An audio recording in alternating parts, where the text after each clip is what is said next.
Very welcome to this search for and use of groundwater video series. Today we're gonna start with part 1. How we made the preparations, and also after having made the preparations acquired permits to start the work on the drilling for a new groundwater source. At our house we have a dug well which is about 3 meters deep. On the right hand side you see the well with the concrete wells showing with some ventilation. During summer we have a problem that the well is getting dried, or basically there is no refill of groundwater to the well. Also in the picture you see our remedy to refill the well. That is an old cart used once upon a time for the farmers for the milk, keeping the milk cooled. But in that vessel we have about 600 liters that we can drive to the municipal water station and then put those 600 liters into our well in order to have water for the summer. Also, I should say we are very careful with the water, so the water consumption in our household today is about 50 to 60 liters per person a day. Now, I said this is the starting point of the search and planning for groundwater. We have lots of good neighbors, and talking to them, I think we quite surely could establish the fact that about 30 meters down you would find water, but saline water or with chloride in it. In order to start assessing the possibility of finding fresh water in the ground, I looked at some very interesting and quite advanced investigations done by the Swedish Geological Society, SGU. The investigations was done with a system called Sky10, and on the left hand side you see the report produced in I think 2017, 16 something, and also on the right hand side you see schematics of the helicopter having the radio equipment in order to send the signals down in the ground to find the resistance in order to see if there were water in the ground. And also on the right hand side I made or put in a schematics of a limestone area where you have some groundwater flow. And my main interest in this was to see if the house where we live at was included in this investigation. And actually we were on the far end of one of the areas investigated. So I went into this report and also contacted the SGU and discussed the possibility of finding water in the ground. Now, on the picture on the left hand side you see a map and a gray shaded area. That is the area that was covered by the helicopter flying over this rather large area.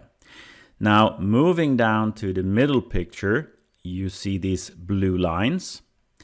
These lines are the flight path of the helicopter for making his data or radio sensing of the ground. And finally, the graph on the right hand side, you see reddish, greenish, yellow fields. That is the calculation results of the data collected by the flyovers. On the y-axis, you have the height above sea level. So 0 would be ground level. And on the x-axis, you have basically the distance that the helicopter covered flying over one of these lines. Now, what you see in the graph is the resistivity measurement. And the resistivity is, how should I say, the resistance of leading a current. And the resistivity is the opposite of conductivity. A high conductivity means a very good way of leading electricity in the water. So a very salt water would have a higher conductivity, thus a very low resistivity. So based on this, you can see from the right-hand side graph how the resistivity and inversely the conductivity differs down through the ground. And based on this, now we go back and look at the left-hand side figure, the gray area and the yellow dot. The yellow dot here is where a house is. And if you follow that to the map with the blue lines and the flyovers by the helicopter, you see where a house is in the flight path of the helicopter. And finally, on the graph, you see the place of our house and how the ground looks beneath our house. And based on this and some good discussions with the SGU, I came to the conclusion that there was a fairly good hope of finding fresh water on maybe, as I said before, 10 to 15 meters. In order to narrow down the area, because as you understand, looking at such a wide area, you have probably a distance between, 5 to 10, maybe 100 meters where that yellow dot would have been.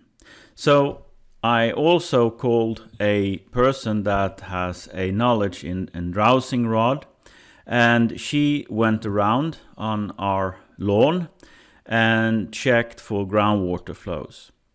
And here you see the red painted arrows in the grass. That's where she pointed out that she could feel the groundwater streams flowing.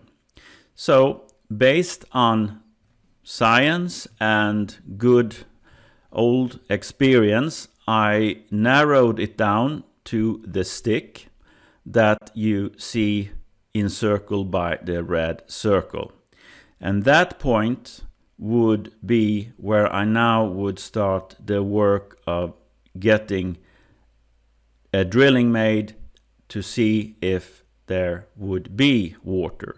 Because groundwater, in my experience, which has been for some years now, groundwater, you never know until you find it, also with the quality on what depth. Based on these investigations I made, I also needed to get an application from the region Gotland that it was okay to drill a well. And I think this application process in itself is rather good, because you can think a little bit about what you've done, weigh alternatives, and also read in the information from region Gotland what is important when you're now looking at drilling a well. But anyhow, before I could start the fun work, I needed to get an application approved by the region.